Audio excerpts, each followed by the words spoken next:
Welcome back, everybody. Welcome back to our Baldur's Gate 3 Lone Wolf Jack of All Trades challenge.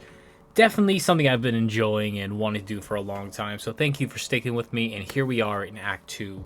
We actually reached the Shadowfell through the mountain pass, and I haven't really done that in a while. I usually go through the Grim Forge, but it's time for us to have some fun in the Darklands. We end up going with the cultists through the Shadowfell, and we end up letting them escort us to the Harper, so we can turn on them, have a little bit of backup, make things a lot easier, because anything easy will be good for me. But we are level 7, which is pretty good. I'm just kind of like biding my time till we get to level 8, but you know, we'll take care of that when we get there. I'm still at this moment deciding what I want to like multi-class into. After a long fight that kind of sees the death of everybody, both Harper and Cultist, kind of deceased, we end up finally taking on the Drider 1v1. We beat him, which gives us a chance to free the Pixie from his Moon Lantern. So thanks to this, we can now walk around even without a light source, which is something that's mucho bueno, in my opinion, because then I don't have to have the Blood of Lathander just constantly equipped.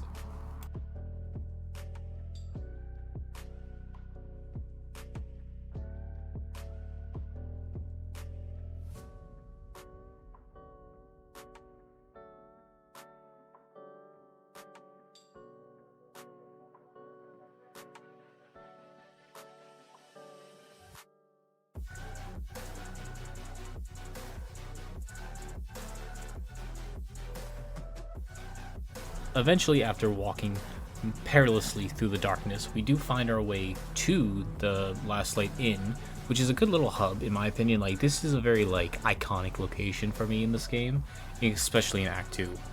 But we do meet Jahira and her Harpers. Really good. She's not very trusting of us, but thankfully we're able to get her favor.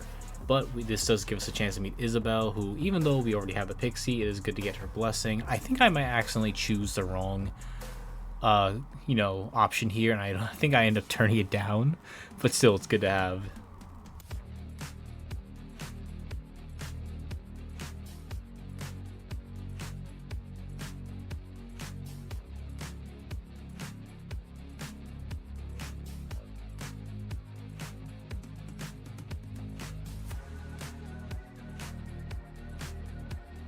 This right here is when the trouble really starts. Marcus shows up, and I kind of realize I'm a little bit over my head trying to beat him, and it just kind of gets to the point where it's like, alright, I need to go off and do some other things and come back and fight him. I was completely laughing at this part. Literally, the helm just causing that little bit of radiant damage almost completely solos all these ravens in the Shadowfell, and I'm all for it.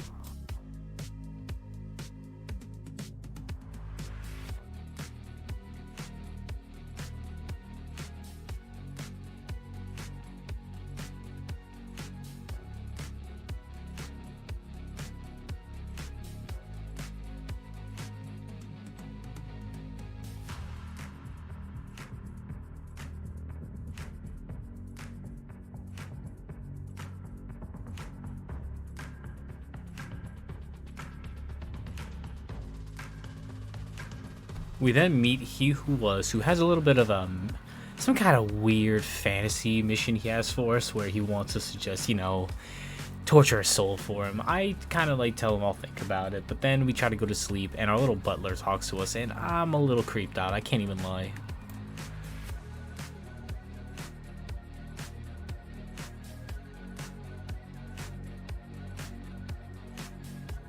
We then fight some more guys in the Shadowfells on our way to Moonrise Tower, and they bring us just enough XP to get to level 8, which finally, I've been putting off for a while, but I thought, let's just do it. Let's go and put a level into Monk.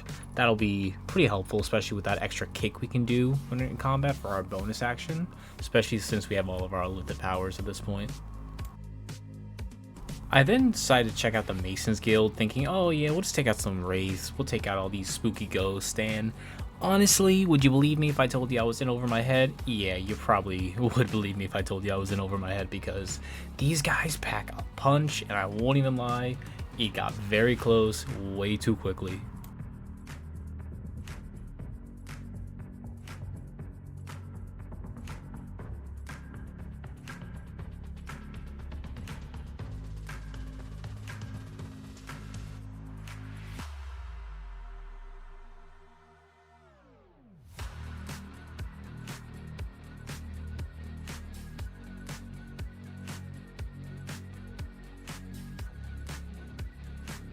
It was at this point I kind of, came up in my head that I realized, oh my god, I never fought Auntie Ethel.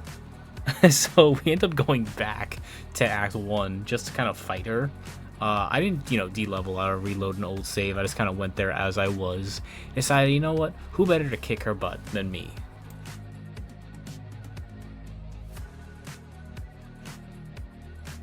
I won't even lie, this fight, I always forget just how annoying it is to fight when you're solo. Thankfully, with Magic Missile, we're able to kind of counteract her clones a little bit, but Myrkul does perish to her death, which will give us a little bit of grief in Act 3. Not too bad. It's only one quest we won't really even be able to do. Technically, we can still do it, but it'll be a little bit more annoying or difficult, and it's alright. It's fine. We'll just have to deal with no Myrkul for the time being.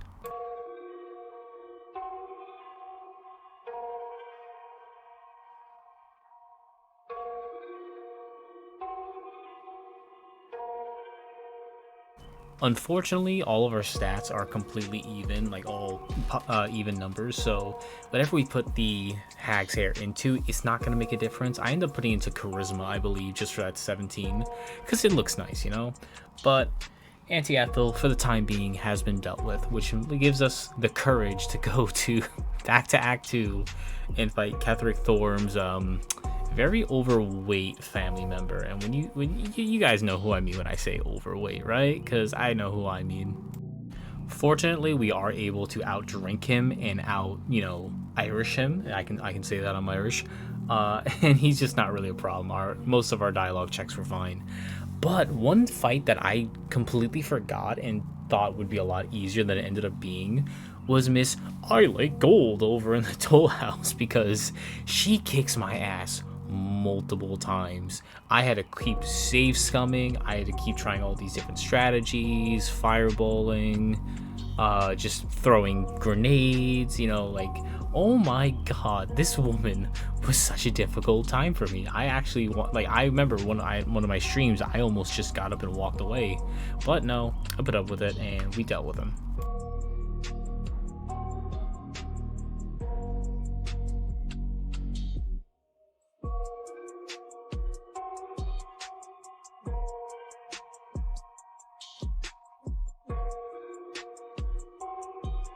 We go back to Mr. It's Not a Phase Mom, and we end up talking to him. We help him out with his quest. Not the biggest fan of this because the reward isn't exactly great. One free little raven isn't really make or break for me, but thankfully this gives me the courage to go through the shadows and talk to Arabella. Find her, and she's very concerned about her parents, which at the moment, so am I, because I know their fate.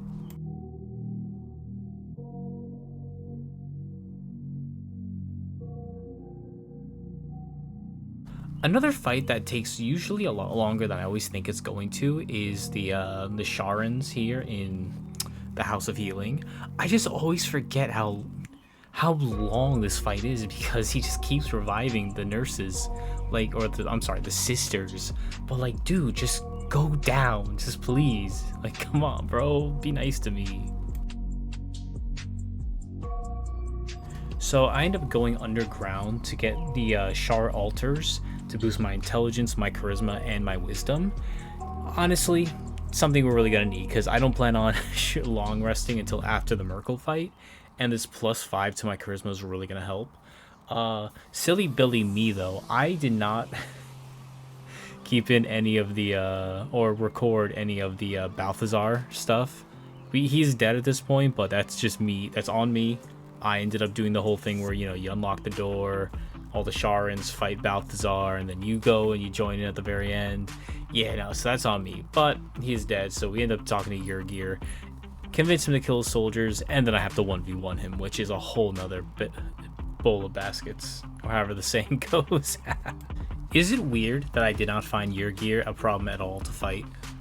Usually it's either you get him to side with you, you do the rat trial first, I don't know, I feel like I don't fight him really that often, and this time I had no issues. Kind of just had to keep waiting for him to reappear and then just hitting him as hard as I can. He's just kind of not good.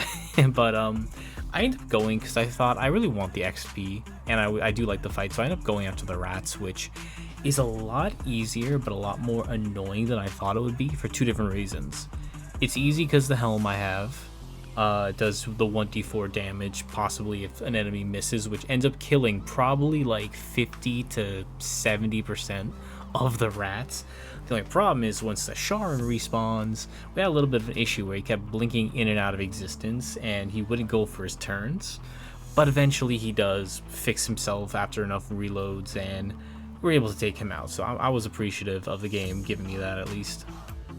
I don't know if you want to call me a good guy or a bad guy, but we end up going to free the Night Song because I am not fighting Ketheric without her. I am not putting up with that even for a second.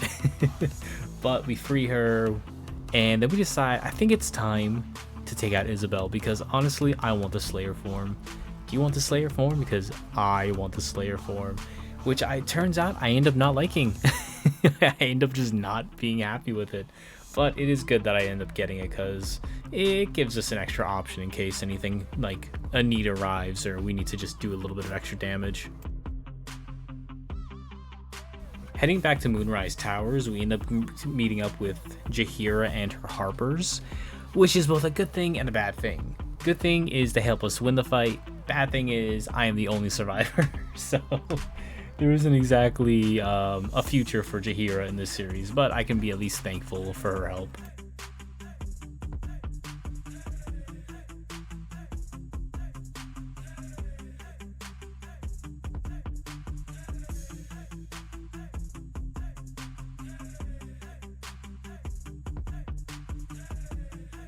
So we go to the rooftop and we end up talking Ketheric down. You know, we pass our checks, you know, everything's good and dandy. He ends up not really too happy with us, but, you know, we still have to fight him.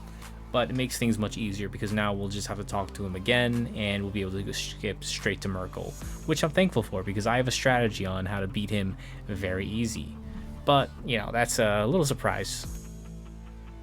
It's at this point I realized because I accidentally got lost the Balthazar footage.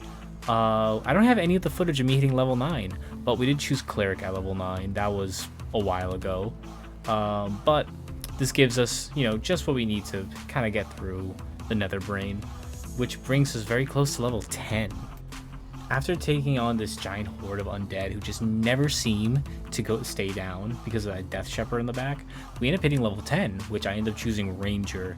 Honestly, at this point, you know, the only options I had left were Ranger, Druid, and Paladin, which none of which will give me anything that I could use, but I am pretty happy with how far into the run we are, and the fact that we're level 10 going up against Myrkul just gives me that little bit of extra confidence that I really probably shouldn't have, but knowing me and my shenanigans and how I like to go through fights, yeah, no, I'm way too confident.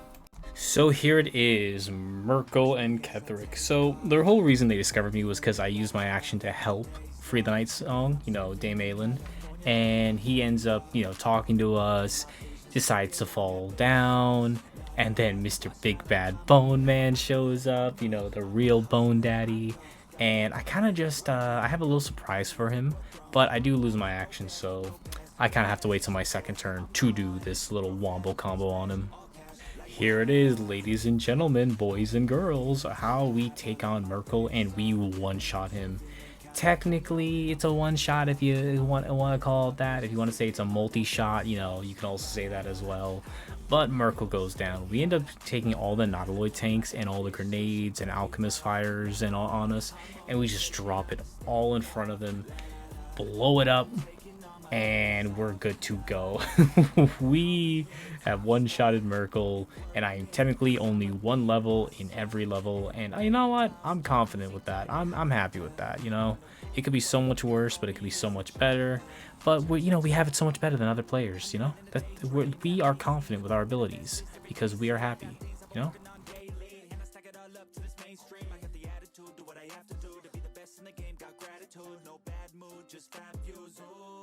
Watch me as I take off. I'll be working until I have all of my days off. Then I'm surfing in California when I'm paid off. I'll be blurring my vision, sipping on that bass sauce. La da da, watch out, I'm coming, yeah. Blow up, yeah, I just wanna blow up, yeah, I just wanna blow up,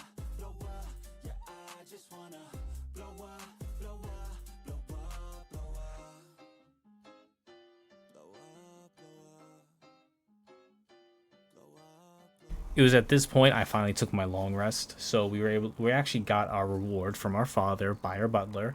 We got the Slayer form. Again, not a form I'm really fond of, not a form I feel like it really should be a lot stronger, but I understand when you give the player something, you can't just physically make it the biggest, baddest thing and the strongest thing, because I'm gonna be honest with you, as someone who's almost done with Act 3 as of this recording, the Slayer form sucks. I tried a few times and I just do not like it, you know? Realizing I might be a little bit in over my head, I decide I'll just take an invisibility potion and skip this fight. It's one battle, it won't come back to haunt me, it's fine. But yep, that's gonna be me running away from them. Unfortunately, we were not able to solve this little shadow problem here in Act 2, but it's alright. It doesn't have any long-lasting effects on our story, but that's going to be it for Act 2. We did it. We defeated Ketheric Thorm, his family. We beat Myrkul. Definitely one of the easiest times I've had fighting Myrkul, but hey, that's going to be it for me, guys. I really hope you enjoyed, and, hopefully you'll stick around for when we deal with Act 3, because I'll be back, and peace out.